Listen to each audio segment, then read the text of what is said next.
नमस्कार, मैं हूं साक्षी उमगाई। एक तो महिला सशक्तिकरण को प्रोत्साहित करने वाली सामग्री माननीयों के डींगों के बराबरी नहीं कर पाती।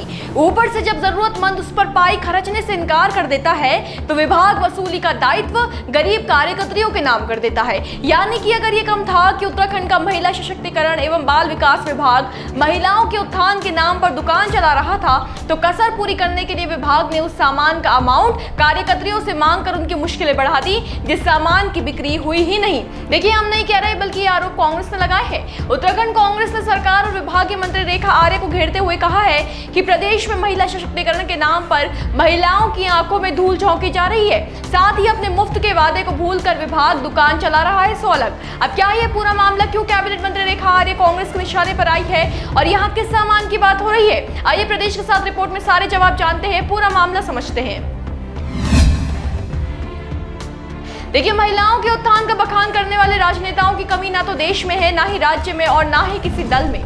महिलाओं के हित के प्रवाचक और उनकी प्रगति की धारणा के ध्वज धारक इतने हैं कि गिनती नहीं। हाँ, ये बात अलग है कि कभी कभार विचार मंच तक सीमित रह जाते हैं और धरातल पर आकर उनकी वास्तविकता ऊपर से लेकर नीचे तक बदल जाती है। ये स्थिति किसी भी देश के लिए ठीक नहीं मानी जाती, इसे पतन का पथ भी कहा जाता है। खैर, उत्तराखंड की बात करें तो यहाँ मुद्दा ये है कि यहाँ कांग्रेस ने सरकार पर स्पर्श सैनिटरी नैपकिन को लेकर गंभीर आरोप लगाए हैं। कांग्रेस का कहना है कि सरकार ने आंगनबाड़ी केंद्रों की महिलाओं पर जबरदस्ती सैनिटरी नैपकिन को लेकर आदेश थोपे हुए हैं। किन आदेशों की बात कांग्रेस यहां पर कर रही है, आइए वो जानते हैं।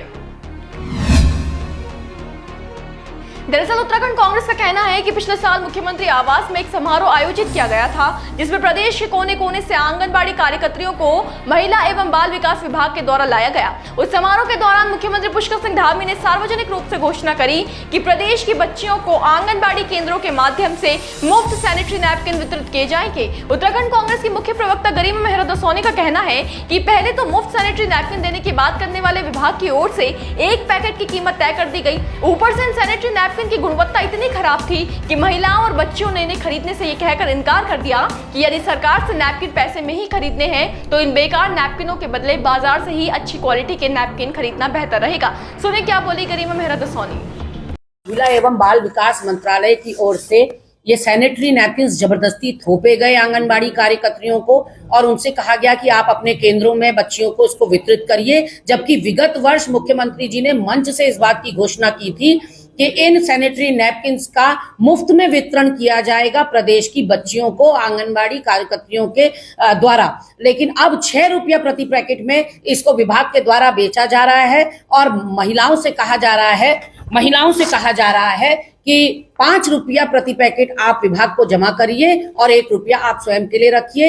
1 रुपया नाकाफी है क्योंकि ट्रांसपोर्टेशन कॉस्ट ही उससे बहुत ज्यादा है और इसके जो बड़े बड़े पेटियां हैं इन सैनिटरी नैपकिन्स की, उनको सर पर बोक कर ले जाना पड़ रहा है आंगनबाड़ी के केंद्रों में महिलाओं को और इसकी क्वालिटी इतनी खराब है कि बच्चियां इसको खरीदने को राजी नहीं है। अब शासनादेश निकला है कि पैसा 40-40, 50-50 हजार के हिसाब से केंद्रों को बोला गया है कि आप पैसा जमा करिए विभाग में और उनके पास पैसा है नहीं क्योंकि सैनिटरी नैपकिन बिके नहीं और ऐसे में अगर बेचना ही था तो फिर बच्चियां बाजार से खरीद सकती थी, विभाग को दुकान खोलने की क्या जरूरत थी। मैं मुख्यमंत्री जी से और रेखा आर्या जी से दोनों से कहना चाहती हूँ कि विगत वर्ष आंगनबाड़ियों के जो सम्मान समारोह आपने रखा था उसका अपने भाषण निकाल कर देखिए। आपने मुफ्त सैनिटरी नैपकिन का वादा किया लेकिन आज आप दुकान खोलकर बैठ गए।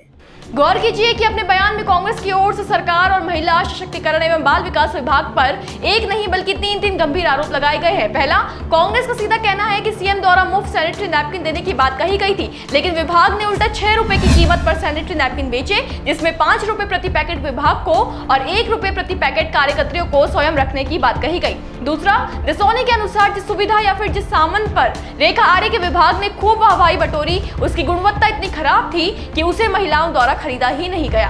तीसरा, जो आंगनबाड़ी कार्यकर्ताएं 8 से 9 किलोमीटर सर पर गत्ते का कार्टन लेकर आंगनबाड़ी केंद्रों तक सैनिटरी नैपकिन पहुंचाती हैं, पहले तो उन्हें 1 ही रुपए का मुनाफा दिया गया और अब उन्हें अमाउंट जमा करने का नोटिस थमा उनकी मुश्किल बढ़ा दी गई है। आइए इस नोटिस के मायने समझते हैं।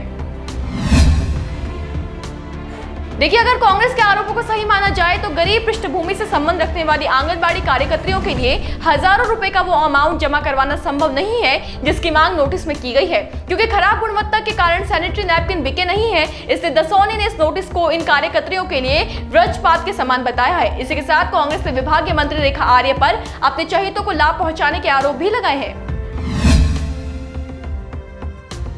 कांग्रेस का कहना है कि अपने चहेतों को लाभ पहुंचाने के लिए रेखा आर्य लगातार इस तरह के बल्क ऑर्डर बिना जांचे परखे देती है और कोई इनकी क्वालिटी की मॉनिटरिंग या सुपरविजन तक नहीं करता। दसौनी ने कहा कि मंच से महिला सशक्तिकरण, महिला सुरक्षा की बड़ी बड़ी बातें करने वाली भाजपा के हाथी के दांत खाने की ओर है और दिखाने की ओर। कुल मिलाकर कांग्रेस के लगाए रद्दी सामान और बेढंगे फरमान के आरोपों से विभागीय मंत्री रेखा आर्य और सरकार दोनों ही घिरे हैं। देखना यह है कि मामले में कैबिनेट मंत्री की प्रतिक्रिया क्या होगी। कांग्रेस के लगाए आक्षेपों का जवाब रेखा आर्य द्वारा क्या दिया जाएगा होगा जो भी आपके लिए लेकर आएंगे। बने रहे देवभूमि इनसाइडर के साथ। आज ही डाउनलोड करें देवभूमि इनसाइडर।